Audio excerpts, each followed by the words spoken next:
네, 안녕하세요. 유아자대학교 김정효입니다. 이렇게 동역자님들과 함께 이렇게 귀한 시간을 가지게 돼서 너무 영광입니다. 다 함께 먼저 기도로 주님 앞으로 나아가겠습니다.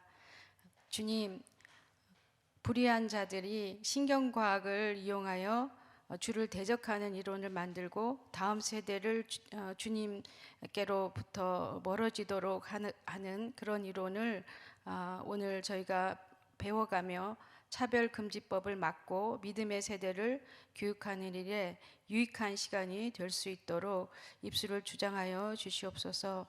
감사드리고 예수 그리스도 이름으로 기도드립니다. 아멘. 네, 먼저 오늘 제가 함께 나눌 강의의 제목은 도덕교육 이론 어디까지 와 있나, 신경과학과 도덕교육, 이런 그 제목입니다. 네, 그리고 목차를 먼저 말씀드리면 우선 현행 도덕교육 이론은 그 어떤 그 인본주의 이론인데 어떤 문제가 있는가. 두 번째는 최신 도덕교육 이론의 도전. 그래서 신경과학으로 인해서 진화윤리학과 신경윤리학이 이제 그 도전을 하고 있는데 그 내용을 알아보고 차별금지법에 주는 시사점이 뭔지 한번 알아보도록 하겠습니다. 그리고 세 번째는 그래서 과연 학교 도덕교육은 어떻게 이루어져야 되는가, 이 다원주의 사회와 이렇게 신경과학을 통해서 도덕성 자체를 부인하는 그런 이론이 팽배한 가운데 우리는 어떻게 가르쳐야 하는가, 그 얘기를 해보려고 합니다. 네, 관련 성경 구절을 한번 찾아봤습니다. 로마서 1장 19절에서 20절 말씀과 로마서 2장 14절에서 15절 말씀인데요. 제가 먼저 봉독하겠습니다. 이는 하나님을 알만한 것이 그들 속에 보임이라. 하나님께서 이를 그들에게 보이셨느니라.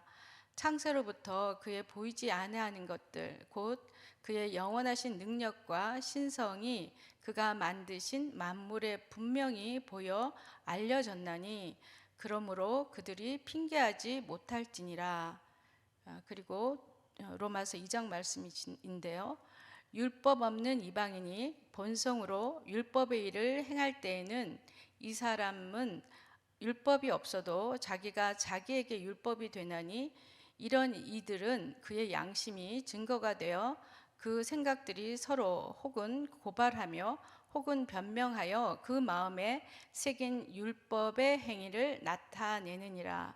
그러니까 성경에서는 그 믿지 않는 사람들에게도 하나님이 창조하신 모든 만인들에게 하나님 마음에 율법을 새겨 놓으셨다, 그 말입니다. 그리고 그것을 알만한 것을 우리에게 또 주셨다, 이제 그렇게 얘기하고 있는데요. 이제 그 신경과학 이론은 그런 것이 없다, 이렇게 얘기를 하고 있습니다. 네, 한번 보도록 하겠습니다. 네.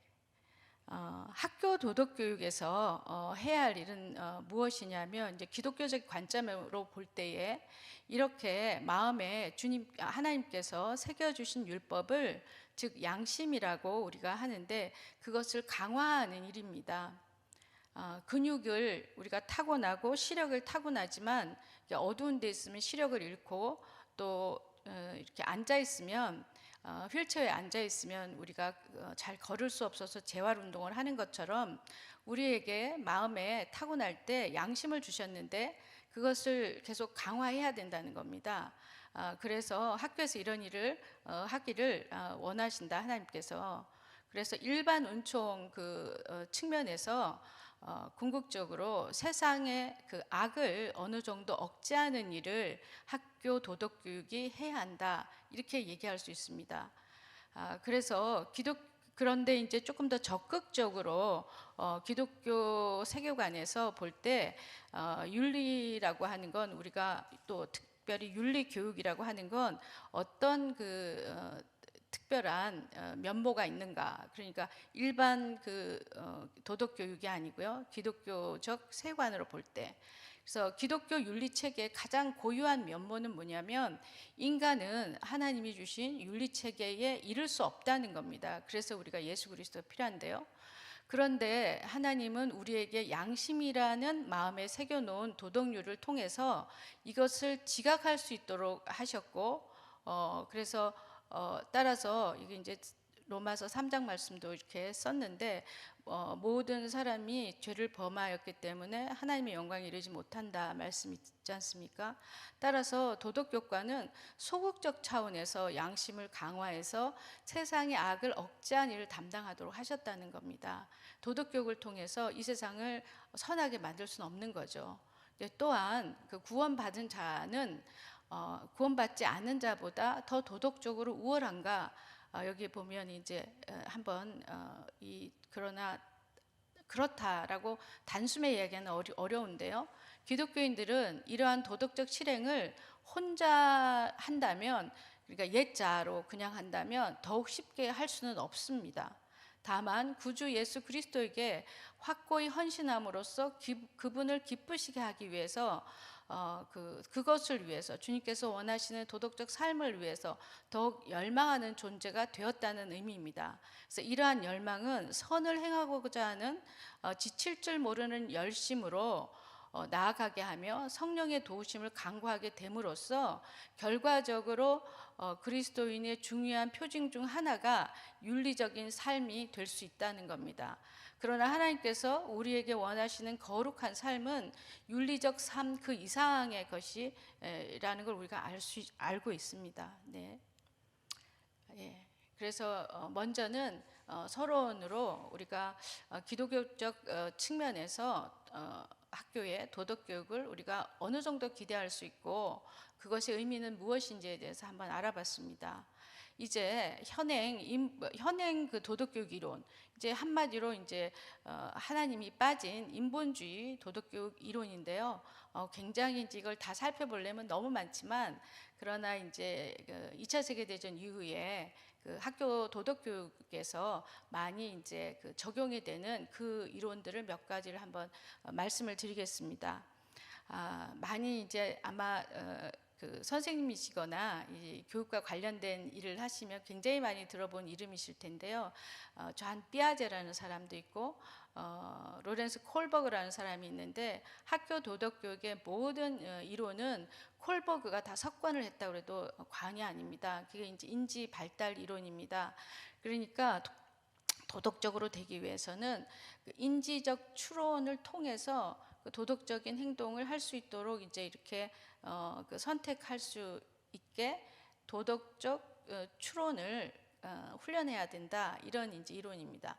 그다음에 이제 가치 명료화 이론은 주로 이제 여기 세 사람이 나와 있는데, 그 루이스 레스라는 사람이 이제 주된 사람인데, 이 사람은 도덕적 행위나 이런 도덕적인 삶을 살지 못하는 것은 단지 그가 도덕성이 뭐고 이런 걸 몰라서가 아니라 일관되게 자기가 추구하는 도덕적 체계를 구축하지 못했기 때문이기 때문에 그것을 좀 도와줘서 자신의 그 가치관을 명료하게 하도록 해야 한다, 이런 입장입니다. 그다음에 비지시적 접근은 이게 상담학에서 많이 하는 건데, 이제 이것도 도덕교육과 이제 관련이 있는데, 이것은 상담자가 이렇게 뭔가 디렉션을 주는 것이 아니라 스스로 알아가도록 해야 된다, 이제 이렇게 얘기를 하고 있습니다. 그 외에 요 근래는 이제 포스트 모던 그 접근이 들어와 있습니다. 교과서에도 다 들어와 있는 내용입니다. 이게 뭐냐면 이제 여기 나딩스라는 사람인데, 이게 배려 윤리학이라고 하는 거, 타판 앤 브라운이라고 하는 사람이 이렇게 들어와서 그냥 이건 아까 위에는 뭐 일관성을 가지도록 명료하게 해야 된다, 여기까지인데, 최근은 포스트 모던은 그것도 얘기를 하지 않고 자기가 선택한 그 도덕적 이야기를 그냥 하는 것이 도덕 교육이다, 뭐 이런 식으로 이제 나아가고 있습니다. 예. 그런데 이제 우리나라의 경우 이런 그 도덕 교육에 대한 그 반성이 있었습니다. 그래서 7차 교육 과정. 근데 우리나라뿐 아니라 이제 이런 내용은 그 미국이나 이런 쪽에서도 이제 반성을 해서 이제 그 보수로 그 회귀한 그런 그 기간이 있는데요. 우리나라도 이제 7차 교육과정, 이거는 1995년입니다. 그 이후에 2007 교육과정, 2009, 2015 교육과정에서 이제 그 보수로 아이들에게 가르쳐야 할 것을 가르쳐야 되겠다. 이제 이렇게 넘어오게 되면서 토마스 리코라라는 사람이나 아리스토텔레스 이제 이론들이 오면서 표면적으로는 절대주의 이제 교육이 도덕 교육이 강조되었고 2015년에는 이제 국가 인성교육 진흥법도 이제 만들어졌습니다. 그러나 이제 우리가 잘 아는 것처럼 작년에 2022 교육과정이 이제 통과되면서 상당히 많이 상대주의로 회귀하는 그런 교육과정이 만들어졌습니다. 거기서 도덕 교육 교육과정에 보면 이런 말이 써 있습니다. 학생들에게 정답을 제시하지 않고 스스로 찾아가도록 하는 것이 도덕 교육이 되도록 해라. 이렇게 이제 얘기가 되고 있어서 이제 그 기초가 주목됩니다. 도덕 교과서에 과연 어떻게 나올지. 네. 그래서 지금 이제 그 현행 인본주의 도덕교육 이론을 이렇게 묶어서 그잔 하벌이라고 하는 사람이 도덕교육의 치료적 접근이다, 이것이 이렇게 얘기하면서 이런 치료적 접근이 가지는 공통된 그 맹점에 대해서 이제 비판을 하고 있습니다. 여기서는 이제 주된 것이 비도덕적이라고 말하지 말고 아프다고 얘기하라는 겁니다. 아이들에게. 그래서 이걸 이제 테라퓨틱 어프로치 이렇게 하는 거죠. 여기에 이제 있는 내용은 이런 겁니다. 도덕적 내용보다는 과정을 더 중요시하라. 그러니까 그 앞에 있던 콜버그나 이런 사람들은 어떤 그 딜레마 상황을 그 도덕적으로 이제 선택할 때 예를 들면 무엇을 그 필요한데 이걸 훔칠 것인가 말 것인가 이런 딜레마에서 훔치고 훔치지 않는 것을 통해서 그가 도덕적이다 도덕적이 않다라고 판단할 수 없다 이렇게 얘기합니다. 그래서 도덕적 내용은 중요하지 않고 그것을 왜 선택했는가가 중요하게 됩니다. 그래서 아이들이 도덕적 내용을 접하지 못하고 도덕 교육을 받게 되는 거죠. 그러니까 도덕 발달이 일어날 수 없다. 이 사람이 이제 이렇게 비판을 하는 겁니다. 그러니까 모델링을 보여주지 않습니다. 그래서 예전에 이제 7차 교육과정 이전의 교과서, 우리나라 교과서도 어떻게 되어 있냐면 철수와 영희가 싸웠다 이렇게 이제 제시를 하고 그러면 어떻게 해야 되겠는가 모델을 제시하지 않습니다. 어떻게 생각하냐라고 물어보고 그냥 끝납니다. 교과서가. 이제 그렇게 돼 있다는 겁니다. 사실 이제 이 사람들의 이런 이론이 왜 그렇게 많이 그렇게 적용이 됐냐면 이분들의 그 의도는 일면 그 이렇게 설득력이 있습니다. 왜 그렇게 했었냐면 그냥 관례적으로 사람들이 그렇게 하니까 따라하는 것은 그것은 도덕이라고 할 수 없고 내 속에서 진정하게 뭐 이타적인 또 인간의 도리로서 이제 그런 것들을 선택할 때만 그것이 도덕이기 때문에 왜 그것을 그렇게 선택했는지를 이제 물어보고 그런 추론을 이렇게 더 도덕적으로 만들려고 했던 것입니다. 근데 이제 이런 것들이 쭉 이제 이렇게 연쇄적으로 어떤 그 일들을 하게 됐냐면 교육자의 권위를 이제 실추시켰습니다. 아까 가치 명료화 교육의 그 책을 보면 이렇게 되어 있습니다. 교사에게 영향을 받지 않도록 어떻게 질문하는가, 어떻게 대답을 해야 되는가에 대한 그 프로토콜 같은 게 나와 있습니다. 그 다음에 이제 세 번째로는 도덕적 개념과 기준을 계속 무너뜨립니다. 그래서 악과 죄의식이라는 말은 극단적으로 혐오하게 됩니다. 그 말은 쓰지 않습니다. 그래서 모럴이라는 말 대신에 프로소셜, 그래서 학교에서 도덕 교육보다 사회 정서 교육이 더 강조되고 있습니다. 그런데 이제 거기에도 그 정당성을 부여해야 되기 때문에 모랄로 나아가기 전에 아이들이 많이 아프다는 겁니다. 사회적 관계 어려움도 많고 그래서 도덕적으로 문제가 있기 때문에 사회 정서 교육이 더 강조되어야 된다. 그래서 미국 같은 경우는 반드시 요 근래는 사회 정서 교육을 하도록 이렇게 뭔가 이 도덕 이렇게 법 수준의 그런 것들이 이제 정해져 있기도 합니다.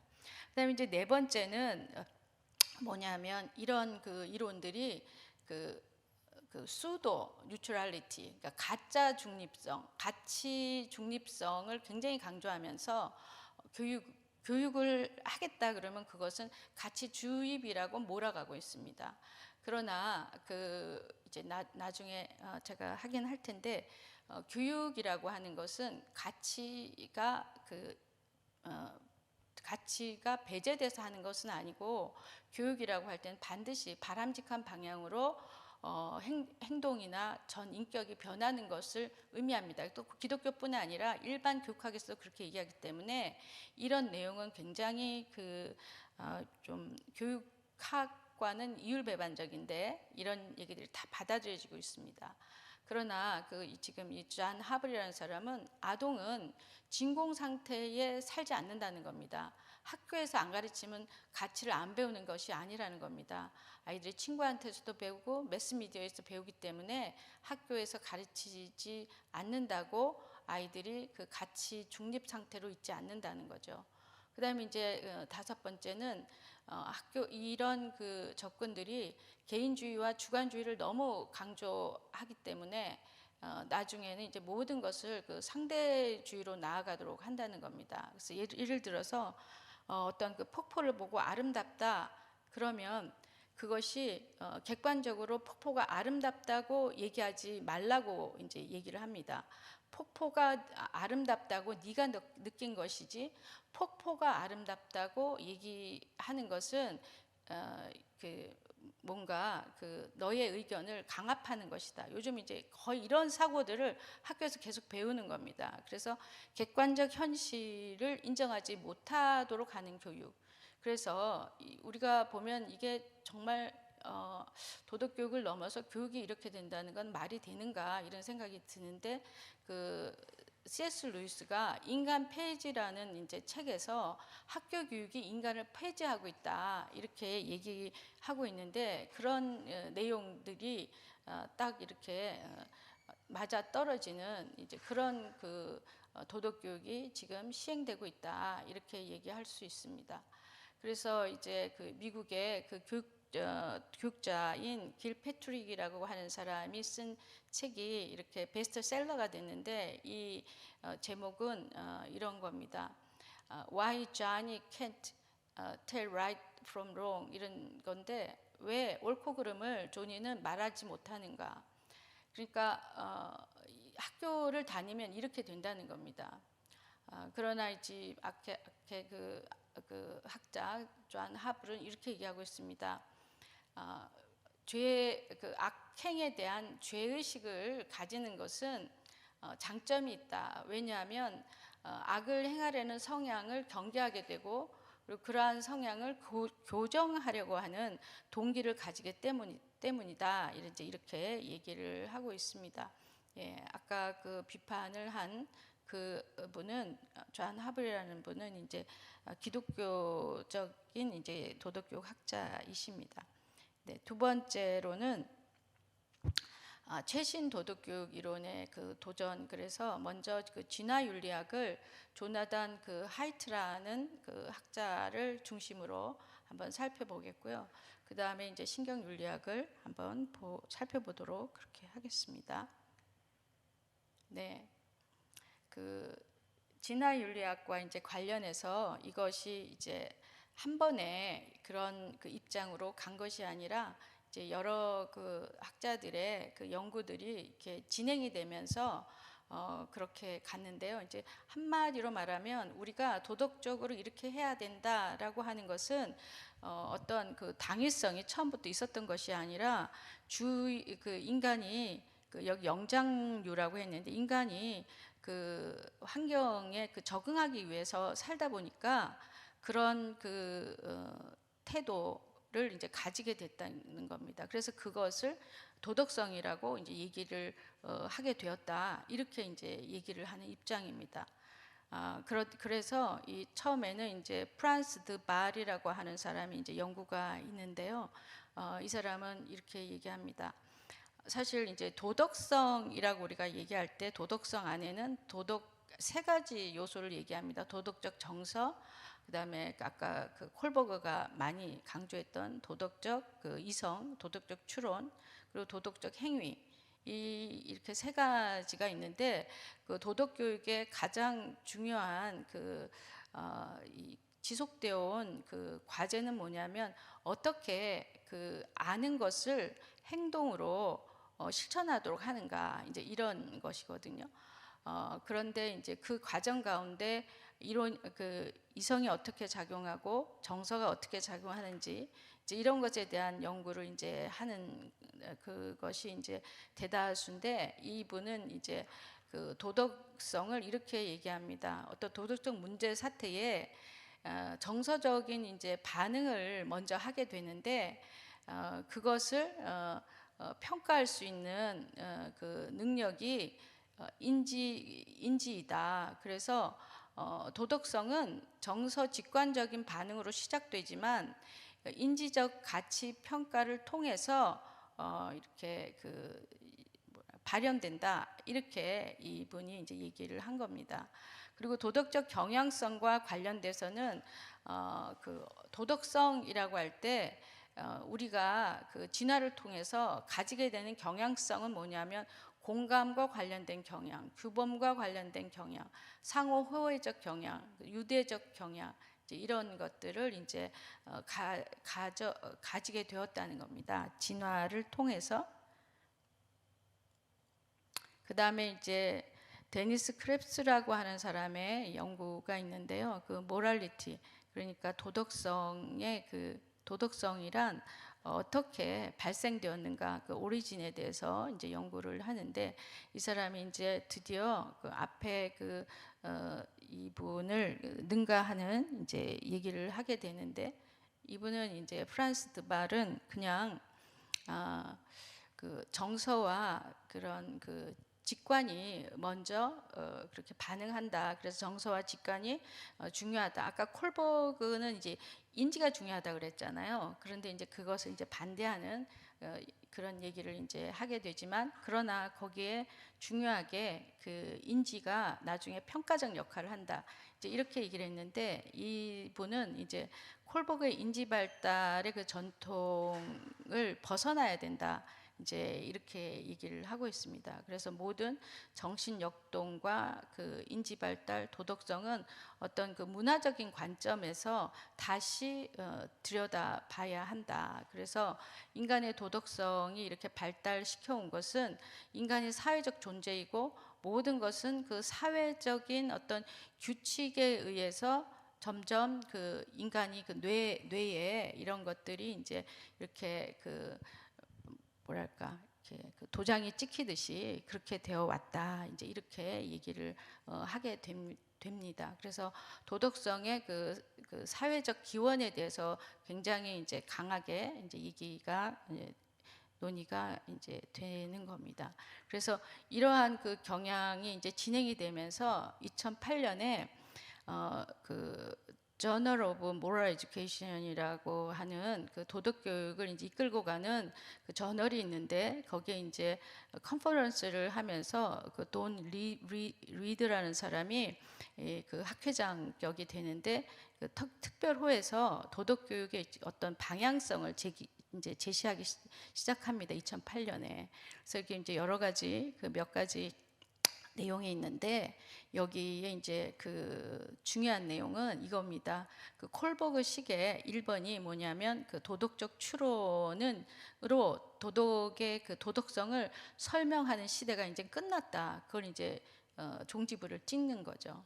예, 그렇게 하고 있고, 그 다음에 이제 3번에 보면 그 사람은 도덕적인 그 문제 사태에서 이게 어떤 것이 옳은가 이렇게 생각해서 뭘 결정하는 것이 아니고, 그 암시적 암묵적 과정으로 먼저 아까 그 지각이나 정서에 의해서 뭔가를 결정하고 그 이후에 명시적 숙고적 과정, 이걸 이제 여러 학자들이 얘기하면서 앞에 것을 시스템 1, 두 번째 걸 시스템 2라고도 하고 뭐 이중 처리 이론이라고도 하고 이제 이런 것들을 막 그렇게 이름을 붙이면서 얼마나 그 도덕적 그 판단이라든가 도덕성을 그 논의할 때 지금까지 주목하지 않았던 인간의 그 정서의 인지적 역할이라 그럴까요?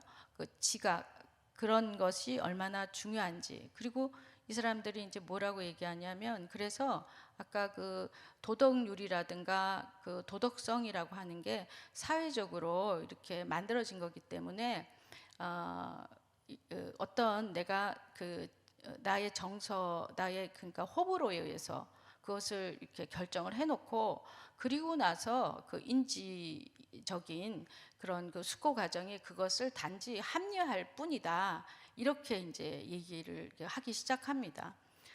그래서 이제 지금 신경과학도 이제 이거를 그 컴퓨터 그 과학 기술이 발달하니까 뇌를 이제 촬영하면서 그것을 계속 증명하는, 그것이 이제 신경과학에서 지금 하고 있는 내용입니다.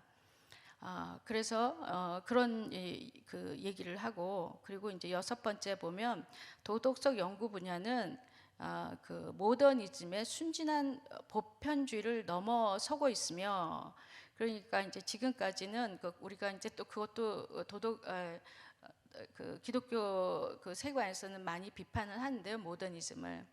근데 거기에서 가르쳐야 될 것을 가르치자고 했던 이제 그런 내용입니다, 여기서는.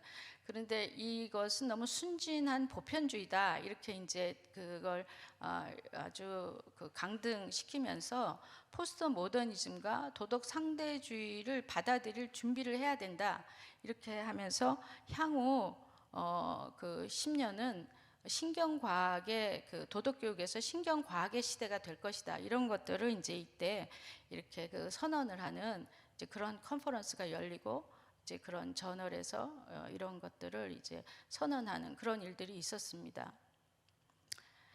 예, 이렇게 이제 그 진화론적 그 윤리학이 진화 윤리학이 이렇게 그 진행되어 오다가 결국은 조나단 하이트라고 하는 사람에 와서 이 내용들이 이제 굉장히 보편화됐다 그럴까요?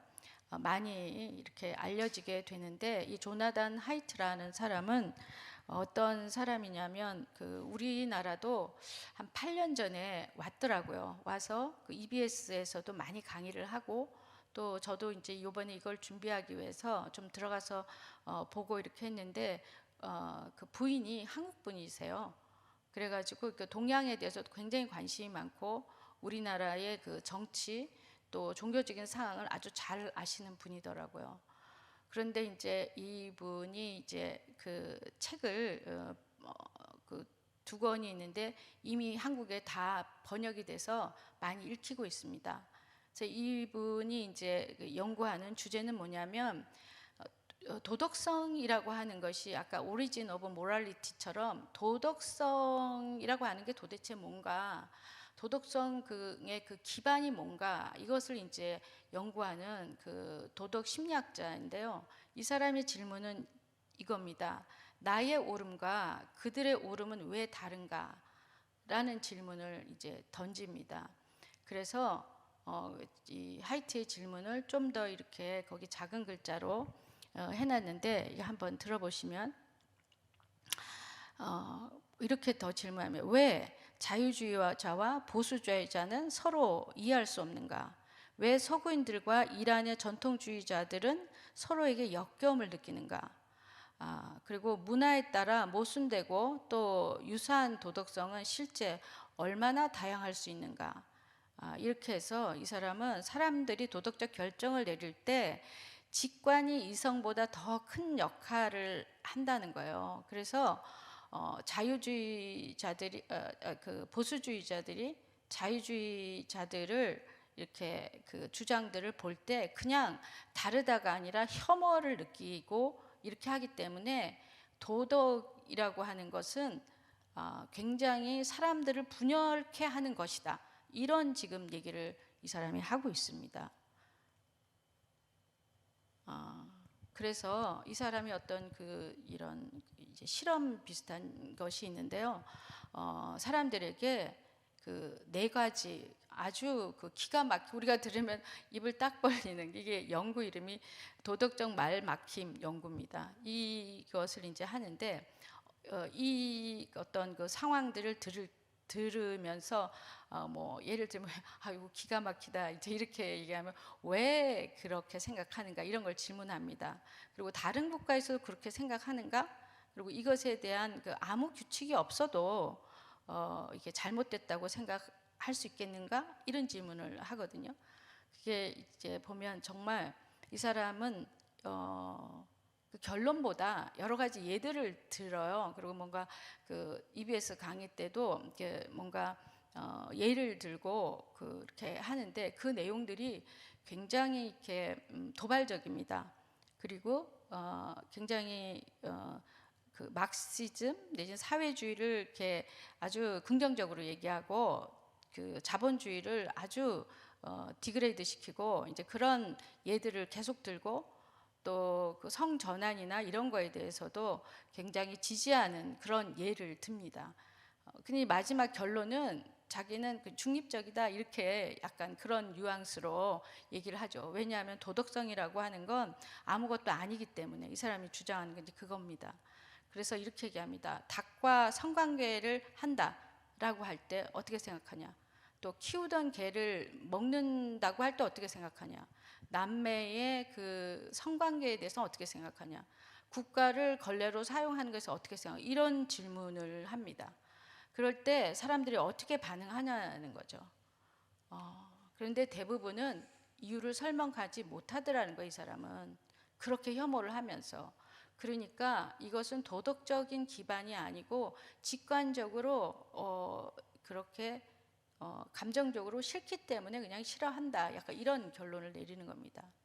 그래서 이 집단적으로 이게 다 사회 집단에서 도덕성의 경향성이 이렇게 진화되기 때문에 미리 집단적으로 마치 전류가 깔리듯이 뇌에 회로들이 배선되어 있다는 겁니다. 미리 배선된 도덕성 기반이 뇌에 있어서 그것을 가지고 이제 직관적으로 그냥 반응한다는 겁니다. 그래서 이 배선은 사회적으로 이렇게 진화하면서 생긴 거라는 거죠.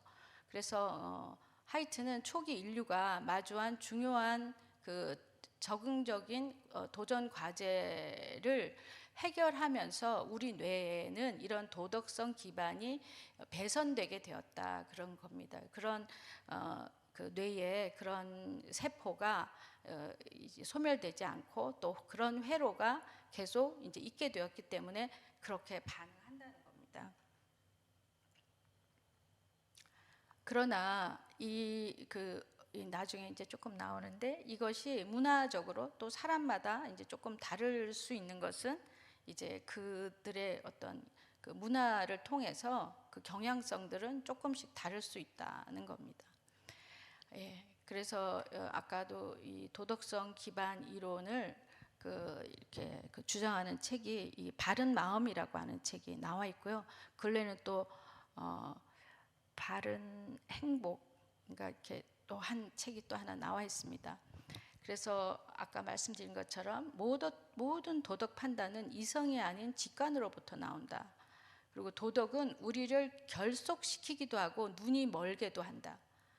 그래서 이제 사회를 분열하기도 한다는 얘기를 계속합니다. 이 사람이. 진화는 우리 뇌의 일련의 심적 기반으로 아로새겨져 있다. 이는 세계 문화에서 보이는 미덕에 내재되어 있다. 그래서 이제 계속 이제 그런 식으로 반응을 하면서 뇌에 배선되어 있는 회로라든가 세포가 그렇게 계속 반응을 하게 하기 때문에 지금 우리가 생각하는 도덕적 미덕에 우리가 선택했던 그런 경향성들이 이 미덕이라는 이름을 붙여서 이렇게 우리가 그렇게 인식하고 있는 미덕이 돼 있다는 거예요. 거기에 이제 개념적으로 내재돼 있다는 거죠. 그래서 예, 모든 사람에게 이 사람이 이제 그 질문했던 그런 이 심리학적인 그 책에는 이제 6가지입니다.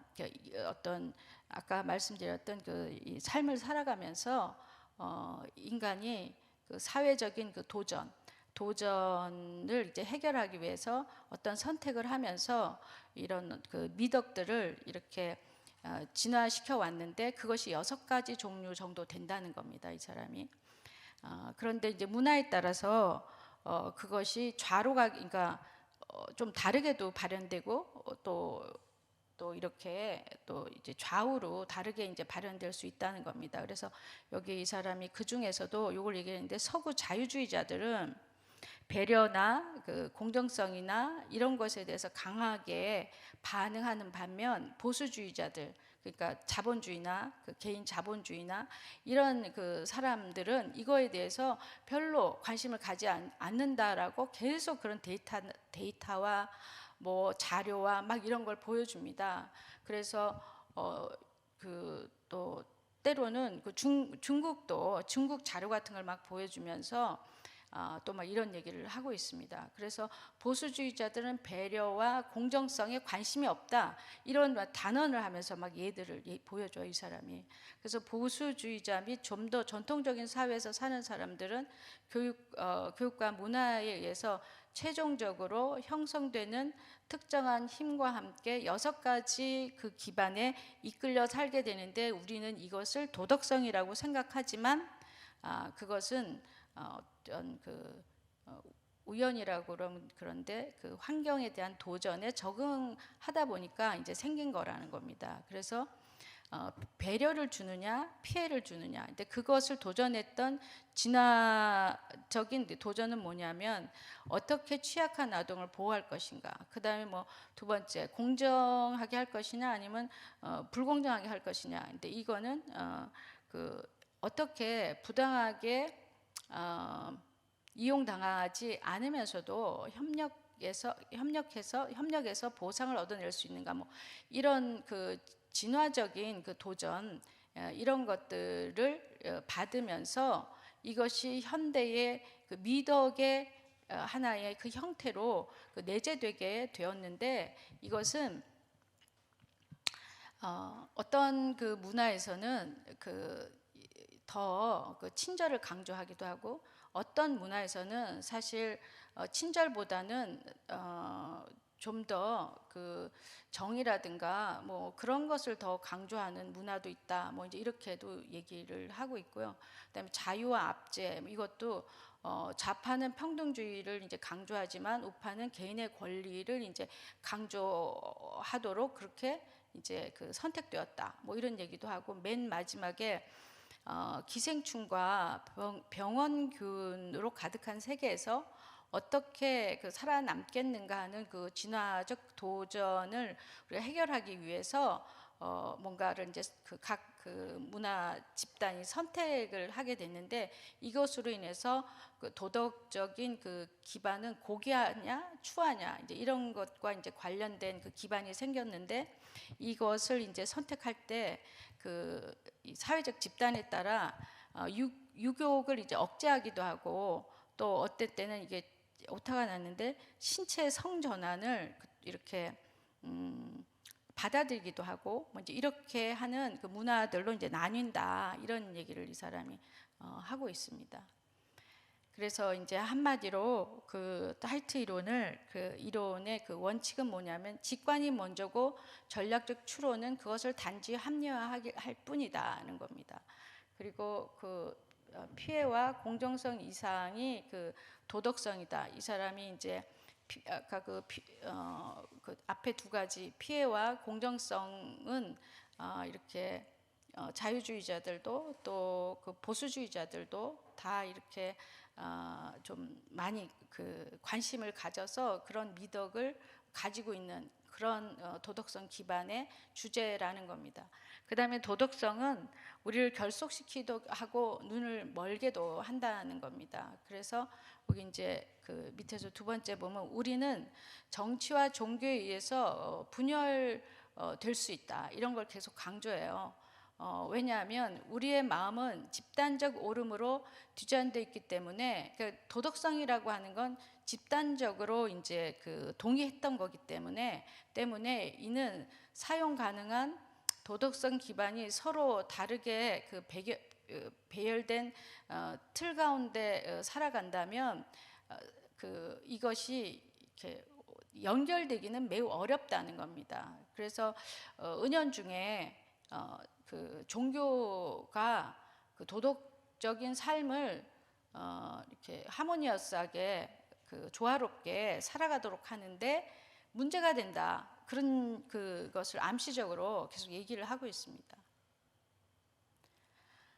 예.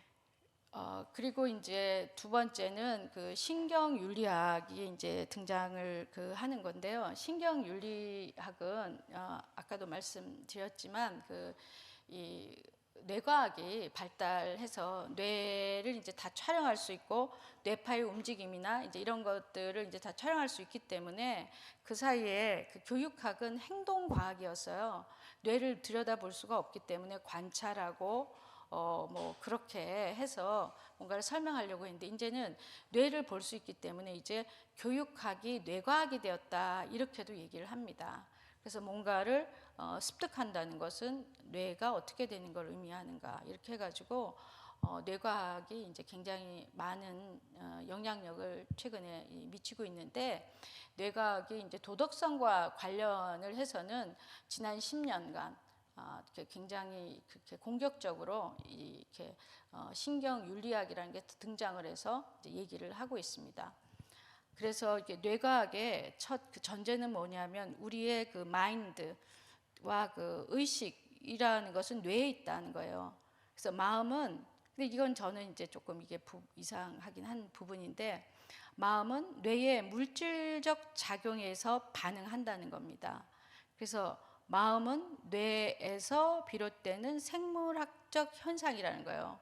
그런데 우리는 이렇게 알고 있잖아요. 마음이라고 하는 건 그 지정의가 다 통합이 되는 어떤 그 전인적인 그 인격에 의해서 이제 반응하는 거라고 하는데, 뇌를 이렇게 촬영해서 마음은 뇌에 있다는 거예요. 그래서 이제 좀 더 나아가면 인격은 뇌의 어떤 부분에 그 피지컬한 그 신체적인 그 영역에서 관장한다는 말도 아니고 그 영역의 반응이다 이렇게 합니다. 그래서 인격은 뇌에 있다 이렇게 얘기해요 이분들이.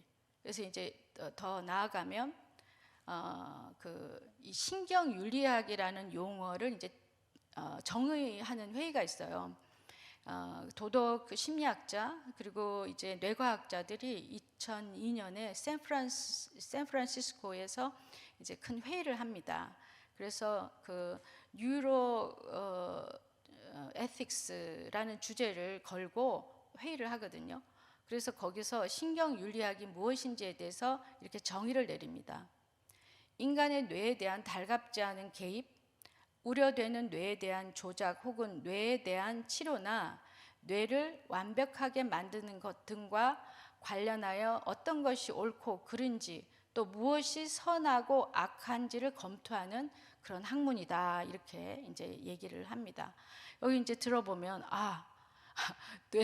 뇌를 개입을 한다고 조작을 한다고 이제 이런 거죠. 그렇게 하겠다는 겁니다. 지금 도덕성을 향상시키기 위해서 뇌를 조작하겠다는 얘기입니다. 교육을 하지 않고 교육을 훈련하고 이런 게 아니라 뇌를 조작할 수 있다 이런 함의가 들어가 있는 거죠.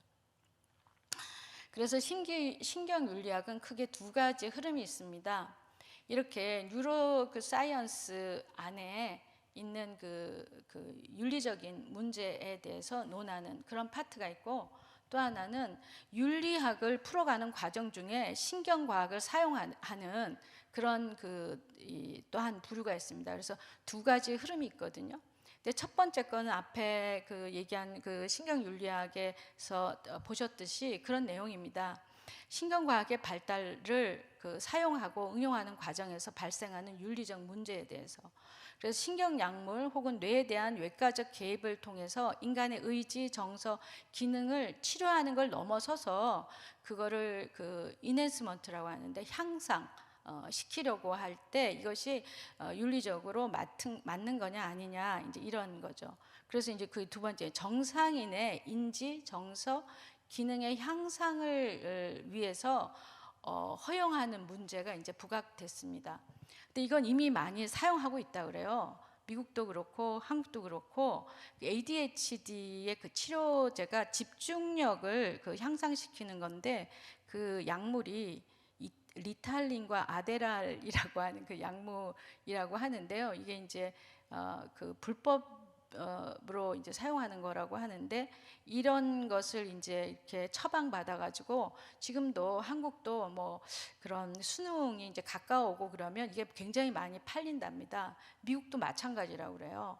그래서 지금도 이게 이렇게 되는데 앞으로는 이제 뭔가 이런 향상을 원하거나 뭐 이제 그럴 때 이것을 이제 하자는 그런 주장을 하는 그 포스트 휴머니즘 사람들이 있습니다. 예.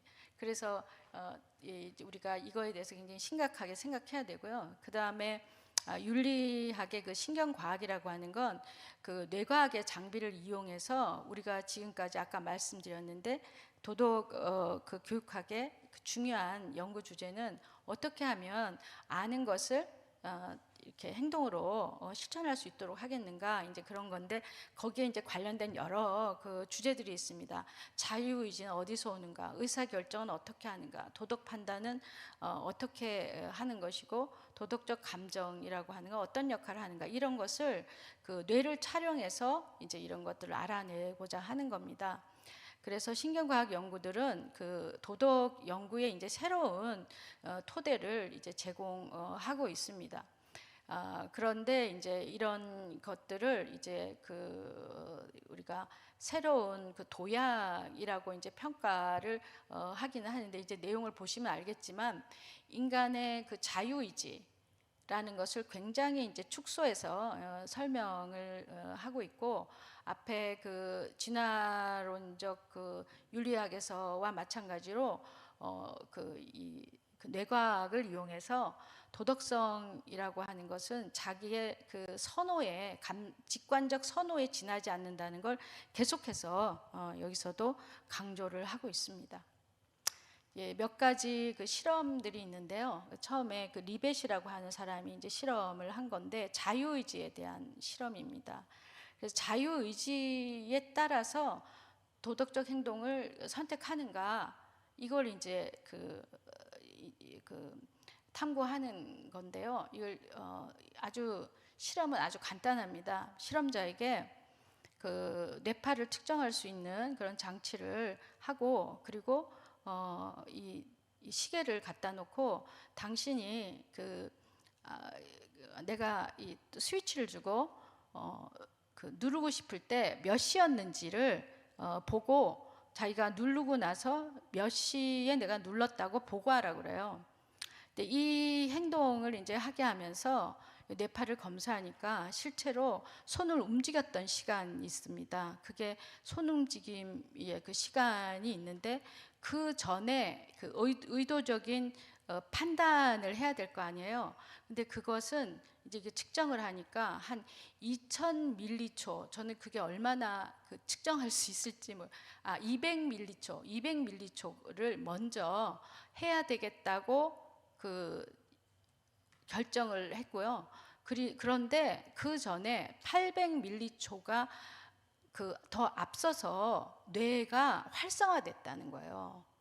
그래서 이 손을 움직이기 전에 뇌가 활성화된 거는 1000밀리초가 더 빨리 뇌가 활성화되고 내가 그 의도적으로 그 결정을 내리는 자유의지를 내가 그 사용했던 그 시간과 손을 움직이는 시간을 이렇게 1년에 이걸 조사하면서 이 사람들이 그 사전에 준비된 뇌 활성화라는 거를 이제 RPI라고 그렇게 하는데 그 RPI를 인간의 자유의지라고 하는 건 이런 RPI 수행을 거부할 수 있는 것 정도의 그 어떤 의미가 있다. 그래서 굉장히 제한적이다. 그래서 의식적인 거부권. 그럼 그 이전에 이거 뭐가 이거 작동하는지에 대해서는 설명을 하지 않습니다. 아마 이 사람들은 뭐 습관이 했다거나 아니면은 뭐 직관이 하고 싶어 했다거나 이제 그렇게 하겠죠. 그래서 뇌가 활성화되는데 그걸 할 건지 안 할 건지를 이제 결정하는 것은 그 이유이기 때문에 하나님이 주신 그 자유의지는 어디에 구속되어 있는 거냐면 직관이나 이제 다른 어떤 습관이나 여기에 이제 영향을 받는다라고 얘기할 수 있겠습니다. 다마지오의 신체 표지 가설이라는 게 있습니다. 이거는 뭐냐면 이제 어떤 이 사람이 이제 주장하는 건 뭐냐면 인간이 뭔가 도덕적인 판단을 내리고 이렇게 하는 걸 우리가 뭐 컴퓨터가 발달하지 않아도 뇌에서 판단하고 했겠다 이렇게 생각을 하는데 이 사람이 뇌 중에도 전두엽이 이제 파손된 어떤 그 환자가 있었는데 그 환자를 이제 추적해서 연구를 하니까 완전히 이 폭발 사고로 전두엽 부분에 전두엽 부분에 뭔가가 손상된 게이지라는 사람이 있었어요. 근데 그 사람의 이제 연구를 이제 그 사람 연구하면서 알게 된 것은 이 사람이 이제 그렇게 손상되고 나서 원래는 굉장히 이제 온순하고 도덕적인 그런 사람이었는데 이 사람이 그것이 손상되고 난 이후에는 사회적 규범에 대해서도 무관심하고 무책임하고 또 공격성이 높고 이제 이런 그것을 이제 보였다는 겁니다. 그래서 이 사람이 이제 어떻게 결론을 내리냐면은 이렇게 결론을 내렸습니다. 예, 마음과 인격의 위치가 뇌 안에 있다. 그래서 뇌 안에 뇌의 물리적 상태의 변화가 인격 변화의 원인이 된다. 이렇게 이제 결론을 내려버렸습니다. 예, 그리고 이제 그 이후에 또 제이 그린이라는 사람이 또 이것을 더 이제 확장합니다.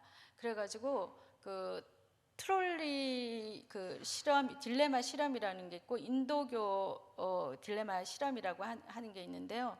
이게 뭐냐면은 이렇게 기차가 이렇게 오고 있는데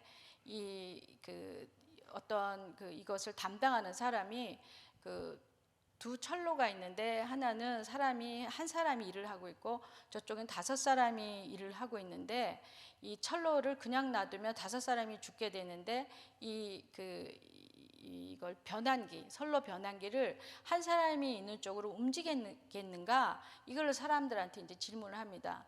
두 번째 또 실험은 뭐냐면 또 다른 비슷한 그런 달인데 여기에서는 앞에 이제 여기도 5명이 이렇게 뭔가 이렇게 묶여 있어요. 그런데 그냥 놔두면 이 기차가 이제 이 사람들이 이제 치게 되는데 자기 옆에 좀 여기 이제 막 그런 표현을 해놨어요. 좀 뚱뚱하고 그런 어떤 사람이 있는데 이 사람을 이렇게 철로에다가 밀면 이 사람에 의해서 그 차가 이제 멈추게 되는 상황이에요.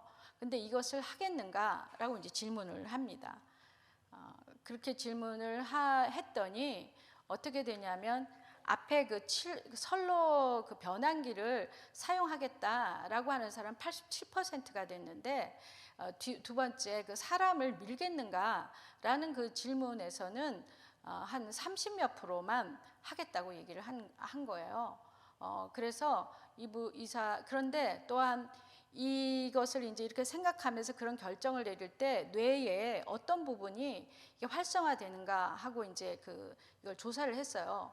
그런데 아까 말씀드렸는데 도덕성을 판단하는 그 부위가 전두엽인데 거기에도 이렇게 두 개가 아니라 하여튼 뭐 여기 보면 2가지 판단의 특성이 있는데 위의 것은 공리적인 판단과 결과론적 판단을 내려서 이걸 철로 전환기를 움직이거든요. 그래서 이거 한 사람 죽는 것보다 아니 여러 사람이 죽는 것보다 한 사람 죽는 것이 낫겠다 이렇게 해서 결과를 예측하면서 공리적인 그 더 어떤 게 유익한가 이렇게 생각을 해서 여기에서는 그 뭘 하냐면 그 추론을 하죠 잠시. 그래서 그럴 때 움직이는 활성화되는 전 전두엽에도 다른 그 부위가 있었다는 거예요. 그런데 그 인도교 그 딜레마에서는 하지 않겠다는 사람이 더 많이 있었잖아요. 근데 이때는 이런 의무론적, 비결과론적 도덕 판단을 내리더라는 게 이게 무슨 말이냐면 결과에 대해서 생각하지 않더라는 겁니다. 그냥 감정적으로 이거를 결정을 하고 그렇게 이제 옮겨 버린다는 거죠. 그래서 이 사람이 어떤 결론을 내리냐면 앞에는 지금까지 그 하이트도 그렇고 아까 나왔던 무슨 또 그 실험이 있었습니다. 그 실험도 그렇고 이런 게 뭐냐면 그 직관적으로 뭔가를 선택하고 도덕적 추론은 이후에 따라온다 그런 논리였는데 지금 이 사람의 그 논리는 뭐냐면 이 직관적으로 정보를 이제 입수한 다음에 직관이나 감정이 내가 이것을 인지적인 추론을 개입시켜서 결정하겠는가 아니면 그냥 감성적으로 그냥 이거를 결정하겠는가 이렇게 해서 그것을 이렇게 그 정보를 패스하는 경로 자체가 처음부터 다르다는 거예요. 그래서 반드시 도덕적 판단이 도덕적인 그런 의식적 추론을 이렇게 따라오지는 않고 이 경로가 다를 수도 있다. 이렇게 이제 조금 더 계속해서 이 이론들이 점점점 도덕성은 뭔가 당위적인 것이기 때문에 하는 것이 아니라 인간의 직관적인 호불호를 따라서 그냥 이렇게 하는 것이고 그것은 진화에 의해서 이렇게 형성되어 왔다. 이제 이렇게 얘기를 이제 하게 되는 것입니다. 그래서 인간의 뇌가 어떤 피지컬한 어떤 부위가 인간 도덕성의 본질을 가지고 있다. 이렇게 얘기하고 인격은 그래서 뇌에 있다. 이런 얘기를 이렇게 하고 있습니다. 사실 이제 지금까지도 아까 말했던 콜버그라든가 그런 인본주의 도덕 이론도 상대주의 이론이었죠. 지금까지도 다 상대주의 이론이었지만 지금 이 신경과학이라든가 진화론의 입장은 도덕성 자체를 해체한다고 할까요? 너무 임의적이고 직관적이고 이제 그렇다는 겁니다. 그리고 아까 또 이런 앞에 잠깐 한번 가야 되겠는데요. 다마지오 연구라든가 리벳 이론은 인간의 자유의지를 거의 부정하는 그런 연구를 이제 신경과학이 하고 있다는 겁니다. 네, 그래서 이러한 신경과학 연구의 도덕적 의의와 과제, 그래서 이거는 이제 이런 것을 이제 연구하는 사람들의 이제 얘기입니다. 그래서 지금까지 윤리학이 사변적이고 형익사학적인 그런 논거에 의해서 논의가 되었는데 이제 도덕적 인지에 있어서 감정의 중요성이 이제 새롭게 밝혀졌기 때문에 이것에 대해서 이제 감정에 대한 중요성이 재평가되어야 된다. 이제 이런 얘기를 하고 있고, 그 다음에 신경윤리학 연구에서는 아까와 같이 신경외과적인 개입을 통해서 인간을 향상시키는, 특별히 이제 정의감이나 이타성 이런 것들을 이제 향상시키기 위해서 이런 외과적인 그런 뭔가를 이제 할 수 있다라고 이제 제안을 하고 있습니다. 그래서 트랜스 휴머니스트들은 교육보다는 교육으로도 할 수 있지만 교육보다는 신경과학 기술을 통해서 도덕적 향상을 고려하는 것을 제안하고 있습니다. 예, 그래서 우리가 이제 쭉 들으면 이것이 이제 굉장한 그 혼란을 가지고 오겠다. 이제 그렇게 우리도 이제 생각이 되어지는데, 이제 도덕교 이것을 지금 우리나라에서는 이걸 막 하면서 소개하고 있는 수준입니다. 그래서 이렇게 가면 그 윤리학적 공백이 오고, 마치 우리가 AI가 이제 뭔가 딥러닝을 할 때 우리가 인간이 컨트롤을 뺏기는 것처럼 이 신경과학을 통해서 인간의 도덕성을 그 외과적으로 향상시킬 수 있다는 걸 우리가 어떻게 받아들여야 되는가에 대한 그런 그 연구가 필요하다. 그리고 누가 이것을 결정하고 누구에게 시술할 것인가, 이런 것에 대해서 정말 심각한 그런 그 윤리학적인 문제가 있겠다, 이런 얘기들을 하고 있습니다. 네. 그래서 제가 이와 관련된 그 진화윤리학과 진화윤리학도 그 신경과학과 그 뇌의 그 촬영 기술이 발달했기 때문에 이제 이게 가능한 거였는데요. 차별 금지법에 주는 시사점, 제가 한번 생각을 해봤습니다. 이 사람이 조나단 하이트라는 사람입니다. 많은 영상이 올라 있어요, EBS에. 진화윤리학은 그 도덕성 자체가 집단을 분리하고 혐오할 수 있게 한다는 얘기를 하고 있는 거죠. 그러므로 도덕성의 그 진화론적 기반을 이해하고, 즉 고전적 도덕성의 개념을 넘어서서 도덕성의 임의성, 그러니까 도덕이라는 게 아무것도 아니라는 거죠. 그것은 도덕성의 해체, 제가 오탄 해체를 의미한다고 볼 수 있습니다. 또 특별히 종교와 정치가 집단적 옳음을 주장함으로써 서로를 혐오하고 있다. 그러니까 이 사람 이제 결론은 서로 이해하고 잘 지내라, 약간 그렇게 얘기하더라고요. 그러므로 기독교의 그 차별 금지법의 반대는 근거 없이 상대를 이제 혐오하기를 원하는 그런 이제 그런 그 법이 될 수 이제 우리로서는 이제 그런 법이 될 수도 있겠다, 이렇게 생각하고, 또 종교적 전통을, 그리고 이제 그들은 지금 집단 그 차별금지법을 주장하는 사람들은 이것을 반대하는 사람들에게 이렇게 얘기하잖아요. 근거 없이 너희가 그 차별하고 혐오한다, 이렇게 얘기하는 것을 서포트하는 그런 이론이 될 수 있는 거죠. 그래서 종교적 어떤 그 전통이나 이런 것들은 이제 그 존중받지 못할 수 있는 거죠. 종교적 전통은 그거 자체도 너희만의 옳음이 있기 때문에 이제 이런 것들을 이제 얘기하고 있습니다.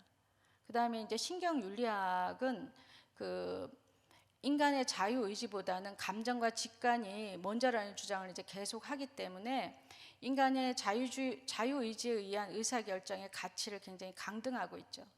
그래서 선택을 위한 자유의지에 대한 보수적 혹은 성경적 개념을 해체하고 있습니다. 그래서 그게 자유의지의 선택이 아니고 뭔가 너의 습관과 뭐 그런 것 때문에 그럴 수 있다, 이렇게 이제 얘기하려고 하는 거라고 볼 수 있습니다. 그래서 그 신경과학은 아까도 얘기했지만 그 어떤 신체의 그 뇌 기능을 약물을 통해서 증강할 수 있는데, 이것을 오랜 시간을 걸려가지고 도덕적인 그 훈련하는 것에 어떤 의미가 있는가, 이런 그 반론을 제기하고 있고요. 인간들은 뇌를 조작하여 기능을 향상시키려 하는 것은 이거 이제 제 생각인데, 마치 의술에 의해서 성전을 통해서 그 육체의 그 쾌락을 자족하려고 하는 것과 이제 비슷한 수준으로 나아가는 것이 아닌가. 그래서 의술을 통해서 신체를 만들어 간다는 것에는 그 공통점이 있고, 이것이 이제 포스트 휴먼 시대로 나아가는 그 징조가 아닌가, 이렇게 생각이 이제 듭니다. 네. 이런 그 어려움에도 불구하고 우리는 이제 지금 요게 막 소개되고 있는 중이에요. 그런데 이제 아마 여기에 대해서 반론을 많이 이제 제기할 것으로 봅니다. 예전에 그 도덕 교육에서 스탠리 밀그램 실험이라는 게 있었어요. 이게 이제 배경으로는 그 나치에 그 동조했던 사람들의 그 권위에 대해서 그 무비판적으로 그 복종하는 것이 얼마나 비도덕적인가 하는 걸 이제 밝혀내는 그런 그 실험이었는데, 어떻게 했었냐면은 그 사람들을 불러와 가지고 뭔가 여기에서 그 실험하는 사람들이 큐를 주면 계속 그 전기 자극을 그 다른 방에 있는 어떤 학생들에게 전기 자극을 주는 거였어요. 근데 전기 자극을 좀 막 비명 소리를 지르는데도 불구하고 이 사람들이 그 어떤 그 실험이라고 하는 그 세팅에서 막 그것을 이렇게 따라서 그 복종을 합니다. 그러나 그 세팅은 이제 실제로는 그 전기 자극이 없는 그런 그 곳이었죠. 예, 그래서 이제 이런 것들을 계속 그 하게 되었는데, 대부분 한 60% 이상이 거기 이제 순종을 해서 그 전기작을 계속 줬습니다. 그래서 사람들은 그 권위에 그 도덕적인 그 사고보다는 권위에 순종한다, 그렇게 그 결론을 내렸는데, 그 이후에 그 도덕 학자들이 그것을 누르지 않은 사람들, 그 소수지만 그것을 누르지 않은 사람들이 왜 그걸 누르지 않았을까에 대한 그 연구를 합니다. 그랬는데 보니까 그 사람들이 자기의 도덕적 정체성을 가지고 있는 사람, 나는 그런 일을 할 수 없는 사람이야 라고 가지고 있는 사람이 그걸 누르지 않았다는 거예요. 근데 그 사람들에게 또 질문을 했어요. 어떻게 그런 그 정체성을 가지게 됐는가 하니까, 구체적으로 설명은 못하지만 그 우리 어머니가, 가정이 그렇게 하는 것을 보고 자기는 그냥 인간으로서는 그렇게 하면 안 될 거라고 생각했다. 이런 연구들이 이제 많이 나옵니다. 그리고 또 이 스탠리 밀그램 실험에서 어떤 강압적이고 굉장히 그 순간적인 그 강요를 이제 받았을 때 비도덕적인 행동을 했기 때문에, 도덕 교육은 어떻게 해야 되냐면 이렇게 어려운 상황들을 겪으면서 거기에서 도덕적 훈련을 할 수 있도록 해야 된다. 이제 그런 이론도 나오게 되고 이제 극복하는 이론들이 나왔거든요. 그래서 저도 여기에 이제 그 신경과학에서 아까 그 트롤리 그 저기 실험에서 누르지 않은 그것을 전환기를, 선로 변환기를 그 작동하지 않겠다 했던 사람이나 하여튼 그것에 반대되는 답을 했던 사람들이 있습니다. 근데 그 사람들이 왜 그렇게 생각했는지 뭐 그런 연구도 나올 법하고요. 또 어떤 측면에서는 성경 말씀에 우리에게 너희는 그 육체의 정욕과 그 안목의 정욕을 따라가지 말고 이생의 그 자랑을 따라가지 말고 오직 그 성령에 붙들림 받아서 성령님의 그 가이던스를 따라 살라고 하는 말씀이 있지 않습니까? 그래서 어떤 면에서는 이게 우리가 도덕적인 그 판단을 해야 될 때 먼저 그 작동하는 것이 정말 육체의 정욕과 안목의 정욕이구나, 감정이 먼저 작동하는 것을 우리가 보여줬잖아요. 하여튼 근데 그것을 거부하고 그 성령의 그 이끌림에 의해서 살고 육체의 정욕의 소욕에 따라서 살지 않도록 하는 그런 훈련이 필요하겠다, 이제 그런 생각도 해봤습니다. 그리고 이제 그러면 우리는 어떻게 학교에서 도덕 교육을 해야 되겠는가? 이제 앞으로 학교는 아까 보셨지만 그런 뭐 포스트 휴먼 시대가 이렇게 되고, 또 모든 그 다원주의 그 가치관으로 이제 살아가는 사회가 됐기 때문에 학교가 이런 그 관용의 통제자, 그러니까 관용해라는 거예요. 모든 걸 다 허용해라. 그러니까 뭐 거기서 지금 신경과학에서 약물을 통해서 인간을 향상하는 것도 다 이렇게 허용해라 하고 하는 그 학교가 관용의 통제자가 된다, 이렇게 C.S. 루이스의 얘기입니다. 이렇게 얘기를 하고 있거든요. 그래서 앞으로 학교는 영적 전쟁의 그 치열한 전쟁터가 될 것이다라고 얘기하고 있어요, C.S. 루이스가. 그런데 이제 우리가 여기에서 저희도 이제 그 신경 그 과학이나 도덕 교육의 전문가들을 만들어서 이 영역을 지키고 다음 세대를 이제 지켜야 되는 그런 의무가 저에게 있는 것 같습니다. 그래서 여기에서 이제 이런 이 C.S. 루이스의 그 질문인데 이렇게 얘기합니다. 전통적 가족의 삶을 중시하는 부모의 가치를 어떤 그 윤리 전문가가 기획한 도덕 교육으로 그냥 이렇게 대체하는 그럴 권리가 학교가 이런 권리를 가질 수 있는가? 이것에 대해서 저항하고 질문을 해야 된다는 겁니다. 그다음에 다양성에 대한 관용과 차별 금지라는 일반화된 원칙을 통해서 개인적 양심으로 특정 관행에 대해서 종교적 도덕적으로 반대하는 그 행위를 범죄로 몰아가고 있죠. 학교도 같이 가세를 해서 그래서는 안 된다라고 해서 이제 학교에 대한 지금 아까 말씀했는데 여러 가지 이제 학교의 서희초 사건도 있고 이제 이렇게 하면서 여러 가지가 우리가 많이 학교에 대해서 지금까지 그렇게 심각하게 생각하지 않았는데 학교가 관용의 통제자가 되고 학교 안에 벌써 학원 폭력위원회 그런 것들이 들어와서 뭔가 학생이나 이런 학생 사이에 문제가 있으면 금방 그것이 어떤 사법의 자리로 가도록 지금 그렇게 되어 있습니다. 그래서 사실은 아이들이 교육을 통해서 성장하는 게 좀 보호받는 그런 공간이어야 되는데 이제 그런 어려운 일들이 우리 학교 가운데 있습니다.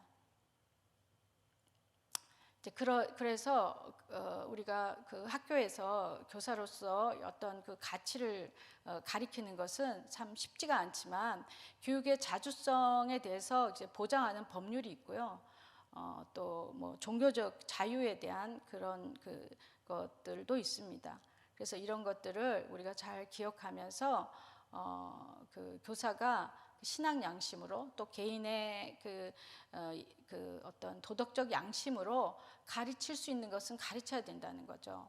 그래서 이제 교사가 가치 중립이어야 된다라고 얘기하는 것은 이제 세 가지로 비판할 수 있는데 아까 처음에 말씀드린 것처럼 교육이 중립적이지 않기 때문입니다. 교육은 가치 합리적이다라고 다 얘기합니다.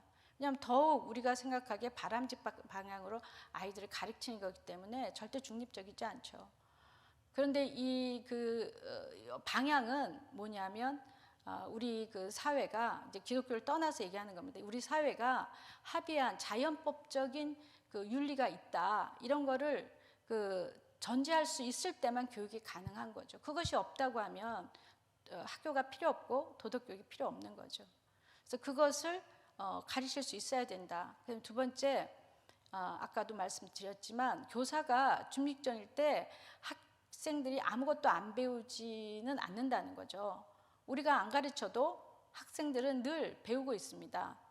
그렇기 때문에 적극적으로 가르쳐야 되고 또 C.S. 루이스는 그런 얘기를 합니다. 다원주의 사회일수록 서로를 존중하는 상호 존중, 배려, 책임 이런 것들이 가르쳐질 때만 다원주의 이런 보편적 가치, 자연법적 가치가 가르쳐질 때만 다원주의 사회가 이제 존재할 수 있다는 겁니다. 아니면 이제 야만적으로 폭력하고 이제 그런 사회가 되는 거죠. 그다음에 마지막으로 교사 개인도 자기의 가치관을 일정 부분 삶으로 살아낼 권리가 있는 거죠. 그래서 이제 이런 것도 학교에서 이제 우리가 지난 정부가 이제 시작되고 이러면서 이 정치적인 이슈가 많다 보니까 이제 독일의 정치 교육의 원칙이에요. 근데 요거는 독일도 통일되기 이전에 이런 것들을 만들었다 그럽니다. 좌우 이데올로기의 갈등 때문에 보수 진보들이 이렇게 그래서 이런 강압하지 말아야 되고 이런 갈등 이슈는 교실에서도 논쟁적으로 가르쳐줘야 되고 궁극적으로 학습자에게 이익이 되도록 가르쳐줘야 된다 이런 거를 했다고 그러고요. 또 이런 것도 이제 교육학에서 얘기하는 건데 논쟁적인 문제 이런 것은 배타적인 중립성 가르치지 않는 거예요. 또 편파형 내가 뭐 자기가 좋은 것만 가르치는 거, 그다음에 중립적 공정성, ABC가 있다 이렇게 하고 그냥 끝나는 겁니다. 근데 이럴 때 아이들은 혼란스럽고 아무것도 못 배운다는 거죠. 네 번째, 신념을 가진 공정형. 이건 뭐냐면 ABC를 다 가르쳐주고 아이들이 선생님은 어떻게 생각해요? 이걸 너무 알고 싶어요, 사실 실제로. 그래서 그 ABC가 있는데 나는 개인적으로 이것이 옳다고 생각해. 요거는 얘기할 수 있다는 겁니다. 그래서 이렇게 할 때 선생님이 이렇게 생각하는데 너희도 다른 어른들에게 물어봐라 이렇게 할 수 있다는 겁니다. 근데 지금은 학생들이 너무 무서워서요. 제가 이제 초등교육과에서 그 기독교 교육도 가르치고 도덕 교육을 가르치는데 제가 가르치는 건 한 가지입니다. 여러분이 나가서 적극적으로 가르쳐야 됩니다. 그런데 아이들은 시험 문제 내요. 제가 맨 마지막 문제, 현장에서 도덕 교육을 한다고 할 때 제일 그 어려운 문제는 너에게 무엇이냐 이거 쓰는 거예요, 에세이로. 그럼 아이들이 거의 한 3분의 2가 가치 교육을 할 때 그 다원주의 사회이기 때문에 그 비판을 받을까봐 두렵다 이거거든요. 근데 제가 한 학기 내내 가르치는 건 뭐냐면 그럼에도 불구하고 도덕 교육을 우리가 잘 할 수 있다, 그리고 꼭 해야 된다 이런 걸 가르치는데 시험 문제를 또 답을 그렇게 쓴 아이들이 많습니다. 그래서 이제 그 도덕 교육에서 교사가 얼마나 잘 가르칠 수 있는가 하는 그 자기 효능감 척도라는 게 있어요. 근데 이걸 이제 제가 여기에 좀 이렇게 붙여놨거든요. 그냥 컷앤 페이스트 해가지고 여기에 문항이 한 24개가 되는데 이 내용을 읽어보면 이런 거예요. 학생의 그 가정적인 배경이나 어떤 개인적인 도덕적 문제에도 불구하고 내가 영향을 줄 수 있다라고 생각하는 거, 이것이 가장 중요한 도덕 교육의 효능감이다 이렇게 여기서 얘기를 하고 있습니다. 예, 그래서 이런 또 과학 문명이 그 발달할 때 하나님께서 그것을 통해서 우리에게 이제 유익도 주시지만 또 이렇게 그 도전도 주는데 우리가 이것을 슬기롭게 잘 극복할 수 있기를 우리가 기대해 봅니다. 이제 다 함께 기도하심으로 마무리하도록 하겠습니다. 하나님 아버지, 저의 부족함을 가리워 주시고 그 학교를 통한 영적 전쟁의 그 일꾼으로 쓰임 받을 수 있는 도덕교육, 신경과학의 그 전문가들을 주님의 그 사람들에서 나올 수 있도록 주님의 군사들을 많이 세워 주시옵기를 간구드렸고 모든 말씀 우리 주 예수 그리스도 이름으로 기도드립니다. 아멘.